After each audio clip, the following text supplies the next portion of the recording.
Study Plexity JPSC and BPSC. Hello all of you, आपका स्वागत है स्टडी फ्लेक्सिटी जेपीएससी बीपीएससी चैनल पे। हम इकोनॉमिक सर्वे की पढ़ाई कर रहे हैं और हमने 6 चैप्टर्स कंप्लीट कर लिया है। आज बारी है 7वें चैप्टर की, food and nutritional security. Food and nutritional security, जिसे हम खाद्य एवं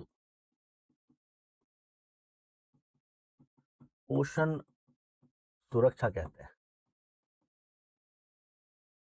हम देखेंगे कि झारखंड राज्य में खाद्यान्न की क्या स्थिति है, कौन कौन से जिलों में खाद्यान्न की आपूर्ति कैसी है, कौन कौन से जिले में कुपोषण की समस्या है, कौन से जिले में कुपोषण किस किस तरीके से उभर कर बाहर आ रहा है। वो सारी चीजें हम इसमें देखेंगे। छोटा सा चैप्टर है लेकिन आपके एग्जाम के लिए जरूरी हो सकता है। हम ये भी देखेंगे कि राज्य में खाद्यान्न आपूर्ति के लिए सरकार ने कौन कौन से स्कीम्स, कौन कौन सी योजनाएं चलाई। चलते हैं चैप्टर पे, और यह है खाद्य एवं पोषण सुरक्षा, झारखंड आर्थिक सर्वेक्षण से लिया गया ये 7वां चैप्टर। खाद्य सुरक्षा के 4 आयाम होते हैं। सबसे पहला है उपलब्धता। जिसे हम कहते हैं अवेलेबिलिटी, मतलब खाद्य अवेलेबल होना चाहिए, अवेलेबिलिटी। उसके बाद जो दूसरी चीज है उसे हम कहते हैं एक्सेसिबिलिटी। एक्सेसिबल है या नहीं। अब किस तरीके से एक्सेसिबल है? फिजिकली भी एक्सेसिबल होना चाहिए और इकोनॉमिकली भी। ऐसा ना हो कि आपके दुकानों पर तो है पर आपके पास उतने पैसे ही नहीं है कि वो आप खरीद पाए। तो इसमें हम फिजिकल एक्सेसिबिलिटी की बात करते हैं। फिजिकल एक्सेसिबिलिटी, ये तो समझ में आती है चीजें, और इसके साथ साथ इकोनॉमिकली एक्सेसिबल, ये दोनों चीजें होनी चाहिए। अगर मैं यहाँ इकोनॉमिकली एक्सेसिबल लिख रहा हूँ तो इसके साथ साथ मैं यहाँ पे ये भी जोड़ सकता हूँ कि एक तरीके से मैं अफोर्डेबिलिटी की बात कर रहा हूँ कि ये अफोर्डेबल है या नहीं। तो ये 2 चीजें हो गई, अवेलेबिलिटी होनी चाहिए, एक्सेसिबिलिटी होनी चाहिए। उसके बाद तीसरी चीज जो है वो है उपयोग। उपयोग उसका कैसा है या उपयोगिता कैसी है उसकी, इसका मतलब उसका यूटिलाइजेशन कैसा है। यूटिलाइजेशन, आप अगर कुछ खाते हैं तो आपका शरीर उसे कैसे यूटिलाइज कर रहा है और आपके शरीर में कौन कौन सी न्यूट्रिशन को वो फुलफिल कर रहा है। इसका मतलब कि हम कहीं ना कहीं इसके न्यूट्रिशनल वैल्यू की तरफ इशारा कर रहे हैं। हम इशारा कर रहे हैं कि जो खाद्यान्न सुरक्षा बस ऐसा नहीं कि आपको खाना मिल जाए, आपका पेट भर जाए, आपको पोषण भी मिलना चाहिए। ठीक है, आपका शरीर उसे अच्छी तरीके से यूटिलाइज भी करना चाहिए उस खाने को। तो इसीलिए मैं इसके साथ में न्यूट्रिशन भी लिख देता हूँ कि आपको जो खाद्यान्न उपलब्ध करा रही है सरकार, उसमें न्यूट्रिशनल कंटेंट भी रहना चाहिए। जो आखिरी चीज है, चौथा आयाम जो है वो है स्थिरता, मतलब स्टेबल है किसी भी। अब ऐसा ना हो कि कोई पॉलिटिकल इंस्टेबिलिटी हुई, कुछ युद्ध हो गया, तो आपदा आ गई, तो आप में आपका जो खाद्यान्न है उसमें स्थिरता नहीं है। तो स्टेबल होना चाहिए, मतलब सप्लाई जो है स्टेबल होना चाहिए। Not only the supplies but the prices also should be very stable. ऐसा ना हो कि आज आप 2 रुपये 3 रुपये किलो मुहैया करा रहे हैं और कुछ ऐसी आपदा आ गई तो वो 2 रुपये बढ़ के 50 रुपये हो। ऐसा नहीं होना चाहिए, स्टेबिलिटी होनी चाहिए। स्टेबिलिटी कौन कौन चीज़ों में? एक तो उपलब्धता में स्टेबिलिटी होनी चाहिए कि आपके पास है, और दूसरा ऐसे कीमत पे है जो भी स्थिर है। तो यहाँ पे मैं बेसिकली कीमतों के बारे में एक इशारा किया जाता है इस चौथे आयाम से। इसको थोड़ा सा डिस्कस कर लेते हैं। अवेलेबिलिटी के लिए क्या करती है सरकार? जो है वो किसानों को प्रेरित करती है कि आप खाद्यान्न सुरक्षा के लिए किसानी करें, और आप बहुत सारे ऐसे फूड ग्रेन हैं, सीरियल्स हैं, पल्सेज हैं, दलहन है, तिलहन है, उन सब चीज़ों का खेती करें। और इसीलिए अवेलेबिलिटी इंश्योर करने के लिए सरकार जो है किसानों को बहुत सपोर्ट करती है। जैसे अलग अलग तरीके की सब्सिडी देती है, सीड पे सब्सिडी, बीज पे सब्सिडी देती है, फर्टिलाइजर पे सब्सिडी देती है, बिजली पे सब्सिडी देती है। और उसके साथ साथ आपको तो पता ही है कि देश में एक एमएसपी नाम की भी चीज है, जो न्यूनतम समर्थन मूल्य या मिनिमम सपोर्ट प्राइस है, ताकि किसानों को भी एश्योरेंस रहे कि अगर हम कोई चीज उपजा रहे हैं तो कोई ना कोई इतने दाम पे तो खरीद लेगी सरकार मुझसे, अगर कोई और खरीदार मुझे नहीं मिलता है। तो अवेलेबिलिटी के लिए सरकार ये सारी चीजें करती है। एक्सेसिबिलिटी के लिए क्या करती है कि एक्सेसिबल रहे, हर किसी के पास रहे, तो उसके लिए सरकार एक्ट लेके आती आई है। जैसे नेशनल फूड सिक्योरिटी एक्ट है कि हर किसी को भाई इतने लोगों को खाना मिलना चाहिए। इसके साथ साथ पब्लिक डिस्ट्रीब्यूशन सिस्टम की बात करती है। जो राशन की दुकानें होती हैं जहाँ पे आपको सस्ते दामों पे अनाज मिलता है, उसे हम पीडीएस, पब्लिक डिस्ट्रीब्यूशन शॉप कहते हैं, या फेयर प्राइस शॉप भी कहते हैं। यूटिलाइजेशन, न्यूट्रिशन के लिए न्यूट्रिशन के लिए सरकार का ऐसा कहना है कि आपको उसमें सिर्फ आपको पोषण नहीं देना है, इसीलिए mid day meal scheme, mid day meal scheme या मैटरनिटी बेनिफिट के जो स्कीम्स हैं, उसमें बस खाना ऐसा ना हो कि बस खाना आपके पेट भरने के लिए हो, उसमें सही पोषक तत्व भी होने चाहिए, जो कि आपके शारीरिक और मानसिक विकास के लिए ज़रूरी है। स्टेबल रहने के लिए क्या करती है सरकार? फूड कॉर्पोरेशन ऑफ इंडिया का प्रयोग करती है और एक बफर स्टॉक बना के रखती है, ताकि कभी भी किसी भी परिस्थिति में खाद्यान्न का संकट या खाद्यान्न में बहुत ज़्यादा उतार-चढ़ाव, उनके मूल्यों में या उनकी उपलब्धि वो जितने उपलब्ध हैं कि नहीं, वो सारी चीज़ों को इंश्योर करने के लिए food corporation of India procurement करती है। ये सारी चीज़ें हम एग्रीकल्चर में बहुत विस्तृत तरीके से पढ़ते हैं, बफर स्टॉक। मैंने बस आपको एक पिक्चर दिखाया कि ये 4 आयाम हैं खाद्यान्न सुरक्षा के, और इन सब चीज़ों को पूरा करने के लिए सरकार क्या-क्या चीज़ें करती हैं, बहुत मोटे तौर पे। मेंस के सिलेबस में ये बहुत डिटेल में है, तो वहाँ पे जब हम मिलें, तो हम इसके बारे में विस्तृत चर्चा करेंगे। खाद्यान्न उपलब्धता में भारी उछाल है 2021-22 में। किलोग्राम प्रति व्यक्ति कितना किलोग्राम उपलब्ध था? इतना। वही 2024-25 में उछलकर 107 हो गया। 49 से 107 तक का सफर हमने तय किया है लगभग 5 सालों में। ठीक है?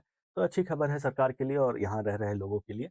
पशुधन उत्पाद में भी बढ़ोतरी हुई है। पशुधन मतलब लाइवस्टॉक से जो मिलता है आपको उत्पाद, the product that you get from the livestock, उसे हम पशुधन उत्पाद कहते हैं। जैसे दूध, मांस या अंडों की उपलब्धता में लगातार वृद्धि देखी गई है। दलहन या पल्सेस जो होता है, क्योंकि ये बहुत ज़रूरी है आपके विकास के लिए, और ये ज़रूरी इसलिए भी है क्योंकि ये कंपैरेटिवली तुलनात्मक तरीके से और दूसरे प्रोटीन सोर्सेज से सस्ता है, और ये जो लोग शाकाहारी भोजन करते हैं उनके लिए ज़रूरी है, क्योंकि और उनके लिए मीट प्रोडक्ट्स तो नहीं खाते हैं, तो वो पल्सेस से ही अपने प्रोटीन रिक्वायरमेंट को पूरा करते हैं।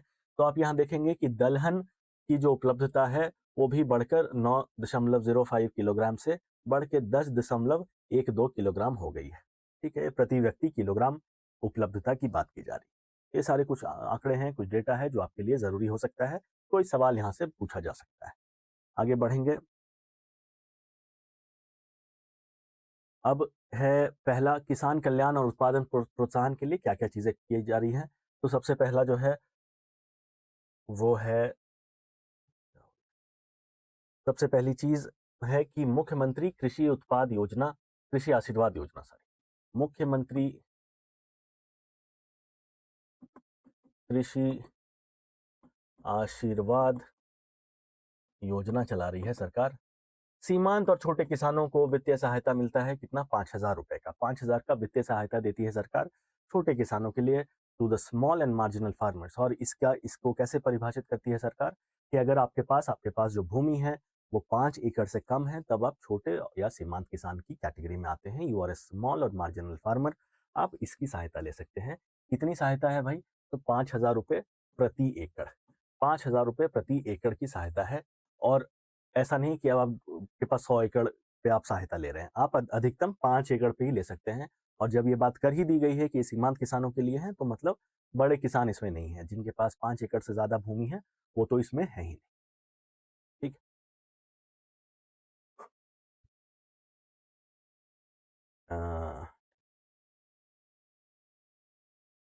झारखंड कृषि ऋण माफी योजना, झारखंड कृषि ऋण माफी योजना, किसान का ऋण मुक्त करने के लिए 50,000 से तक की ऋण की माफी की जाती है। और यहाँ पे मैं आपको एक और चीज़ बताऊं कि अ,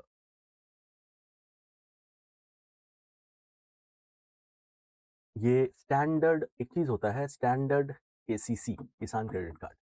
ये सिर्फ इन्हीं लोगों के लिए उपलब्ध है जो कि जिन लोगों ने स्टैंडर्ड किसान क्रेडिट कार्ड अपने पास रखा हुआ है। जैसे 1998 में सरकार ने एक चीज़ बोली कि एक चीज़ होगी स्टैंडर्ड किसान क्रेडिट कार्ड, उसके तहत आपको छोटे लोन मिल जाएंगे, और उस छोटे लोन को आप अपने ज़रूरत की चीज़ों में इस्तेमाल कर सकते हैं। मान लेते हैं मैं किसान हूँ जिसके पास एक किसान क्रेडिट कार्ड है जो स्टैंडर्ड केसीसी है, और मैंने कुछ लोन लिया और मेरे कुछ लोन बकाया हो गया है, तो 50,000 तक का लोन या ऋण सरकार माफ़ कर सकती है। वही चीज़ें यहाँ पे लिखी हुई है। ठीक है? वित्तीय किसानों चलिए ये तो हो गया। यहाँ पे एक और है कि खरीफ फसलों के लिए है, this is for kharif crops, भी मैं लिख दूंगा। वित्तीय सहायता किस चीजों के लिए है? खरीफ क्रॉप के लिए दिया जाता है इसके तहत, प्रधानमंत्री कृषि आशीर्वाद योजना के तहत। अब झारखंड किसान फसल राहत योजना, फसल राहत योजना ये क्या है? और ये बीमा, इसे आप उस तरीके से ना समझें, ये एक सुरक्षा कवच है, एक सुरक्षा कवच। और ये राहत योजना है। मान लेते हैं आपके फसल में कुछ नुकसान हो चुका है, अब आपको ये राहत मिलेगा, राहत, ठीक है?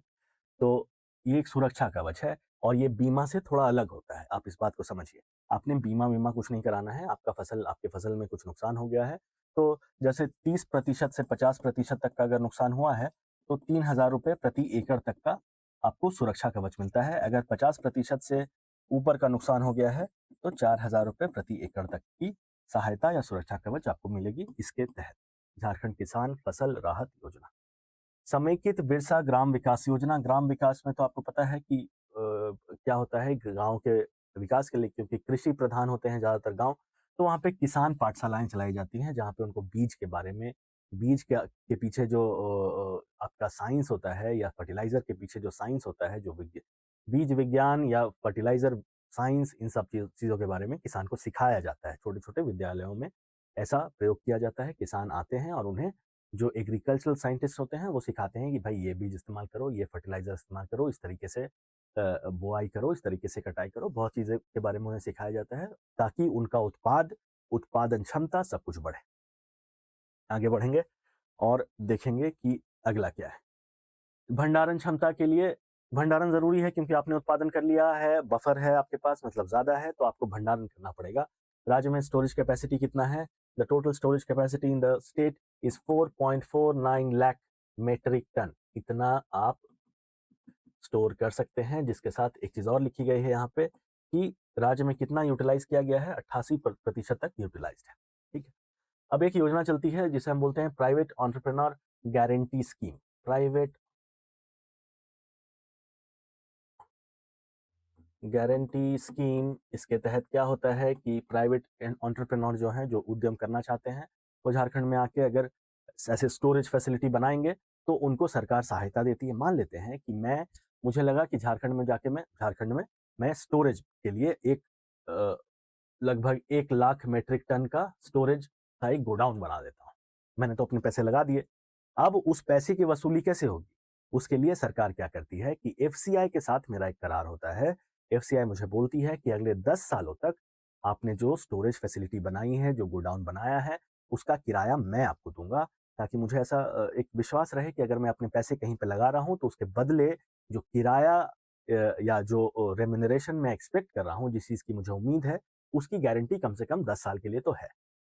तो यहाँ आपके बोर्ड पे लिखा भी है, गोदाम निर्माण में निजी निवेश को बढ़ावा देता है ये स्कीम। तभी तो मैं निवेश करूँगा, मैं एक निजी व्यापारी हूँ, मेरे पास पैसे थे तो मैंने गोदाम बना दिया। लेकिन मुझे कुछ तो विश्वास, कुछ तो आश्वासन चाहिए किसी की तरफ से, तो सरकार मुझे ये आश्वासन देती है।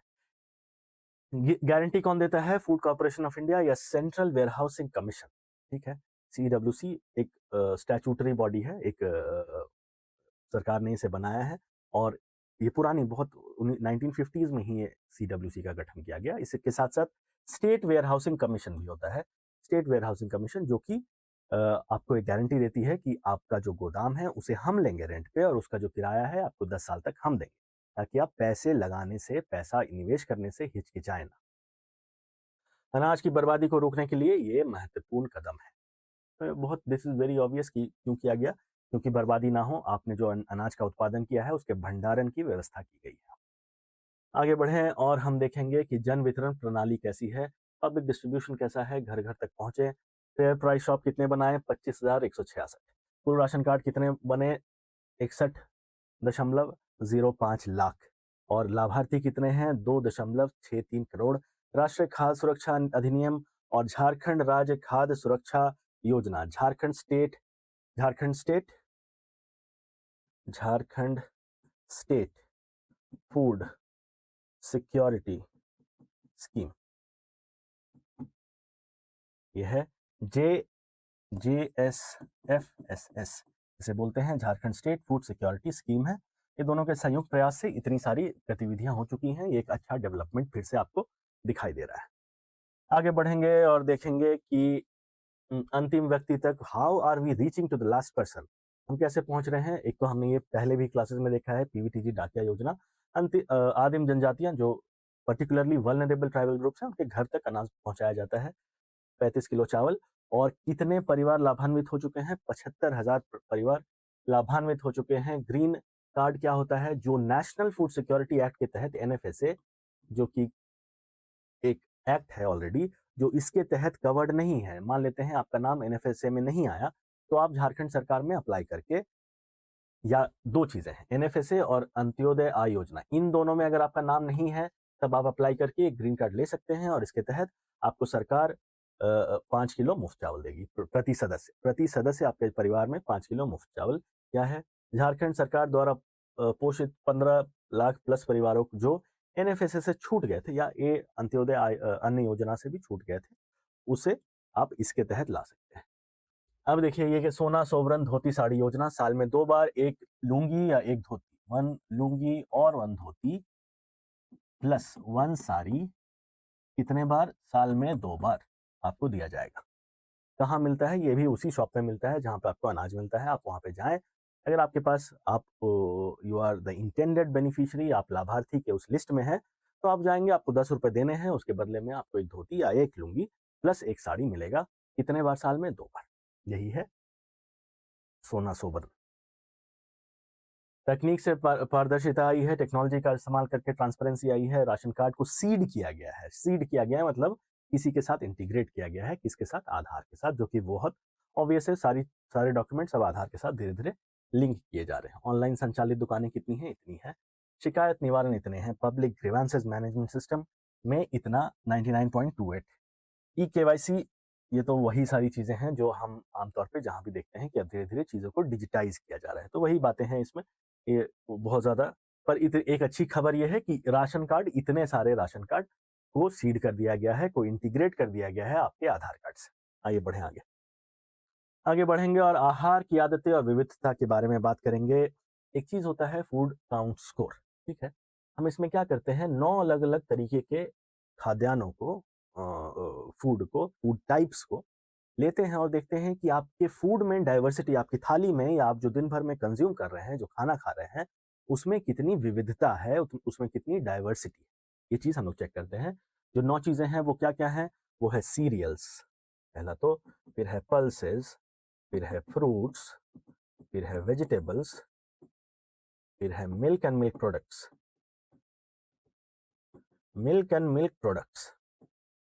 इसके बाद है ऑयल एंड फैट।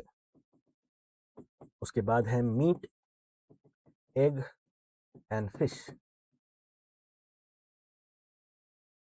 और इसके बाद है 1, 2, 3, 4, 5, 6, 7। उसके बाद है स्वीटनर्स एंड स्पाइसेस। नंबरिंग दे दूं ताकि आपको किसी तरीके की समस्या। 1 number, 2 number, 3 number, 4 number, 5 number, 6 number, 7 number, 8 number, 9 number. और इसी के बेसिस पे एक एफसी फूड काउंट स्कोर बनाया जाता है। तो हमने ये देखा फूड काउंट स्कोर बना के कि 2 जिलों में, एक जिला जो कि बहुत ज़्यादा डाइवर्स है अपने खाने-पीने में, उसके दिन भर के का जो खाद्यान्न, दिन भर की जो खाद्य सामग्री वो कंज़्यूम करते हैं, वो बहुत डाइवर्स है, हर तरीके का खाना खाते हैं, मीट भी खाते हैं, मिल्क प्रोडक्ट्स भी खाते हैं, वेजिटेबल्स भी खाते हैं, स्पाइसेस भी खाते हैं। और सबसे ज़्यादा विविधता जो देखी गई, वो देखी गई इस ज़िले में। ये ज़िला है सिमडेगा। और सबसे कम जो विविधता देखी गई, वो देखी गई पश्चिम सिंहभूम में। ठीक है। एक और चीज क्या है कि पैकेज्ड भोजन का जो चलन है वो कौन कौन से जिले में सबसे ज्यादा है? सबसे ज्यादा रांची में है और उसके बाद सबसे ज्यादा धनबाद में। ये 2 जिले ऐसे हैं जहाँ पे पैकेट बंद भोजन या पैकेज्ड फूड का जो ट्रेंड है वो ज्यादा देखा गया है बाकी जिलों के बनिस्बत। आगे देखते हैं और आगे है बाल कुपोषण एक गंभीर चुनौती। आपको ये समझना होगा कि आपने खाद्यान्न तो उपलब्ध करा दिया, पर क्या न्यूट्रिशन आप दे पा रहे हैं? अगर आप न्यूट्रिशन नहीं दे पाएंगे तो बच्चों में स्टंटिंग की समस्या आएगी, बच्चों में वेस्टिंग की समस्या आएगी, ये सारी चीज़ें हैं। स्टंटिंग क्या है कि आप अब अपने उम्र से कम हाइट पे हैं, इस और मैं कहूँगा, और ये आप कह सकते हैं कि बच्चा स्टंटेड रह गया है, अपने उम्र से कम हाइट पे है। दूसरा क्या है? वेस्टिंग। वेस्टिंग है कि एक हाइट और वेट का रेशियो लिया जाता है। अगर आप एक हाइट तक पहुंच चुके हैं लेकिन आपका जो वेट है, वेट टू हाइट, वो उतना नहीं है। हाइट आपकी 5 फीट 5 इंच हो चुकी है पर आपका वेट है 45 किलो। इसका मतलब आप अपने हाइट के अनुपात में सही वजन में नहीं है। इसे हम कहते हैं वेस्टिंग या दुबलापन। अंडरवेट एक कंपोजिट इंडेक्स है जहां पे हम स्टंटिंग और वेस्टिंग को एक साथ लेके चलते हैं, और ये लॉन्ग टर्म अंडर न्यूट्रिशन को दिखाता है। अगर आप बहुत ज़्यादा समय तक मैल नरिश्ड हैं या कम कुपोषित हैं तो आप अंडरवेट का शिकार हो सकते हैं।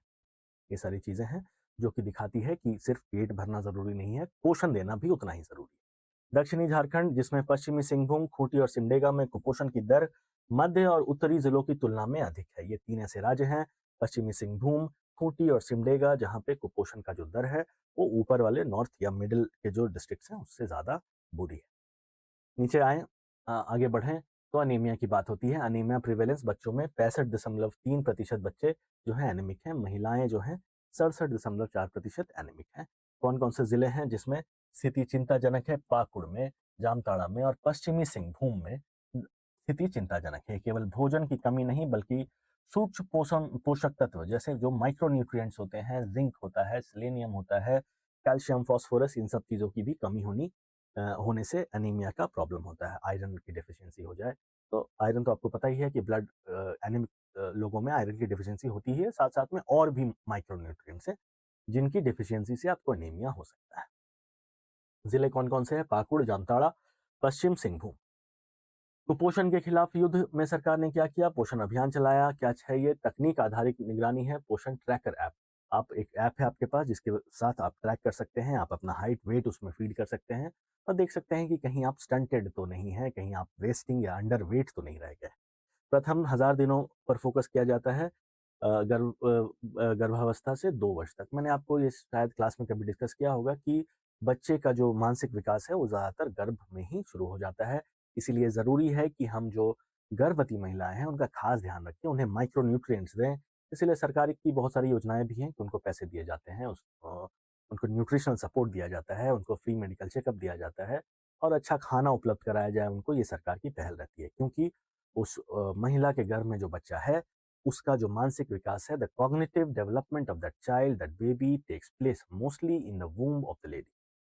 तो जब तक वो एक बच्चा बाहर पैदा हो जाता है तो तब तक तो आधी चीज़ें उसका मानसिक विकास हो चुका होता है, ठीक है? तो इसीलिए ये सारी चीज़ें की गई हैं पोषण अभियान के तहत।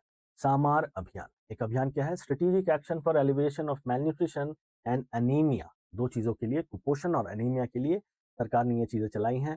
गंभीर रूप से कुपोषित बच्चे और एनीमिक महिलाओं की पहचान के लिए और उसके उपचार के लिए आंगनवाड़ी और समुदाय की कम्युनिटी की भागीदारी मांगी जाती है इसमें कि लोकल जो महिलाएं हैं वही जाके औरतों से बात करें कि ये परेशानी हो सकती है और सरकार की ऐसी स्कीम है तो उसका फायदा उठाया जाए। जीवन चक्र दृष्टिकोण, लाइफ साइकिल अप्रोच क्या है? कौन कौन सी 3 ऐसी चीजें हैं जो आपस में जुड़ के पूरे लाइफ साइकिल में आपको एक सपोर्ट देती है, आपके पोषण में सपोर्ट देती है? पहला तो आईसीडीएस है, integrated integrated child development scheme.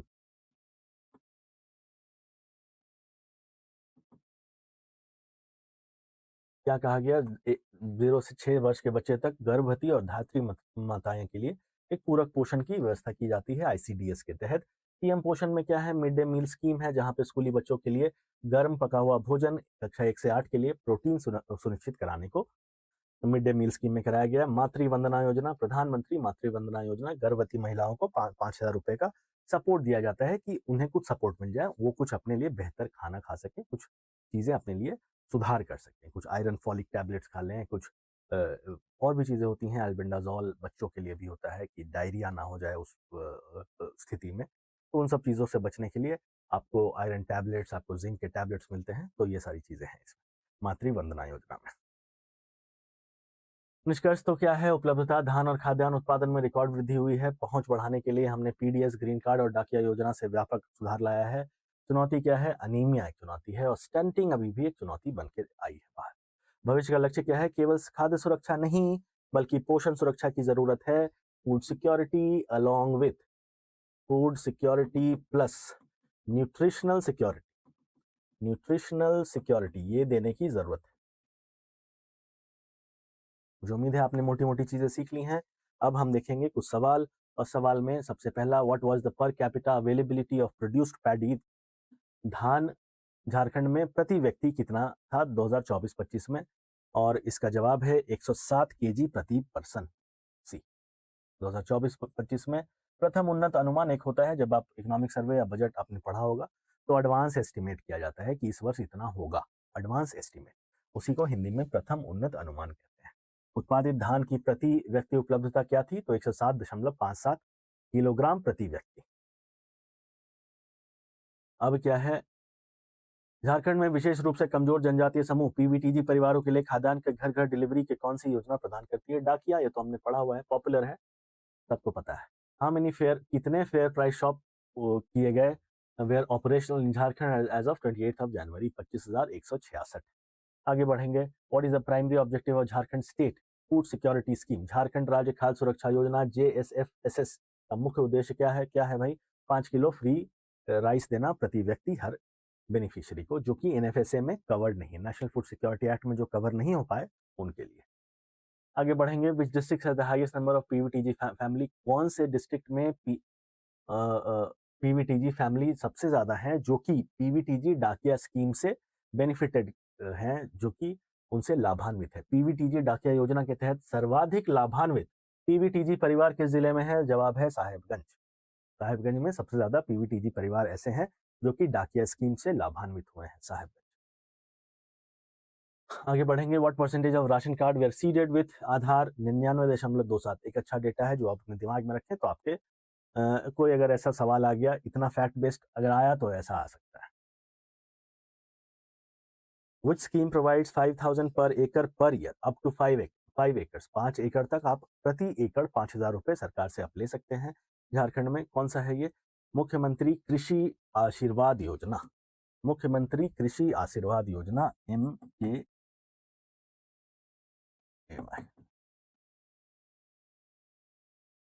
What was the distribution rate of rice under Jharkhand State Food Security Scheme as of 28 जनवरी 2025 तक? चावल खाद्य सुरक्षा योजना के तहत चावल वितरण की दर क्या थी?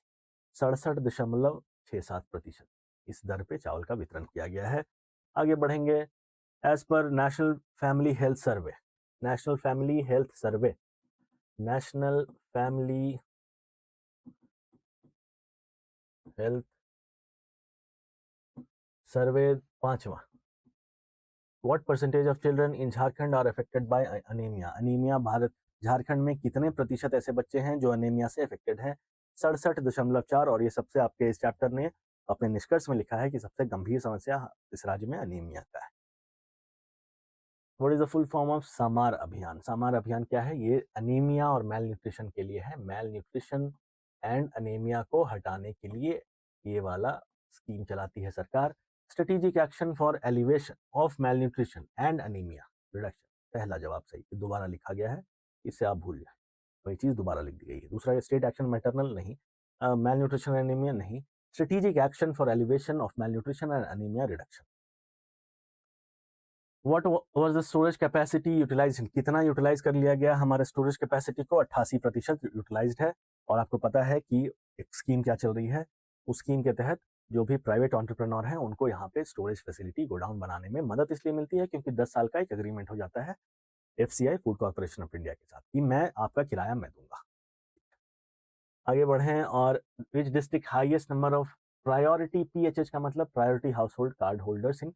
कहाँ पे सबसे ज्यादा PHH लोग हैं? जवाब है धनबाद। आगे बढ़ेंगे, what is the primary goal of eat right India campaign? ठीक है, ईट राइट इंडिया कैंपेन का प्राइमरी गोल क्या है? Promote only organic? नहीं भाई, ओनली ऑर्गेनिक तो नहीं। Provide mid day meal? नहीं। Distribute free food grains to BPL families? नहीं। Ensure safe healthy and sustainable food for all, सभी के लिए सुरक्षित स्वस्थ और टिकाऊ भोजन सुनिश्चित करना, यह है ईट राइट इंडिया कैंपेन का मुख्य उद्देश्य। 15वां और आखिरी सवाल, what is the budgetary provision of सोना सोबरन धोती साड़ी योजना? क्या है ये? एक लुंगी या एक धोती? 1 लुंगी और 1 dhoti plus 1 sari 2 times a year at the rate 10 rupees. कहाँ पे? वही फेयर प्राइस शॉप जहां पे आप अनाज लेते हैं, उसी दुकान। ठीक है, कितना आवंटित किया गया है? 600 करोड़ रुपए। जवाब ये। मुझे उम्मीद है एक छोटा सा चैप्टर था खाद्यान्न सुरक्षा पोषण सुरक्षा को लेके आपको चीजें समझ में आई। अगले चैप्टर के साथ मैं बहुत जल्दी आपके साथ मिलूंगा। तब तक के लिए चीजों को जल्दी जल्दी रिवाइज करते चले। धन्यवाद।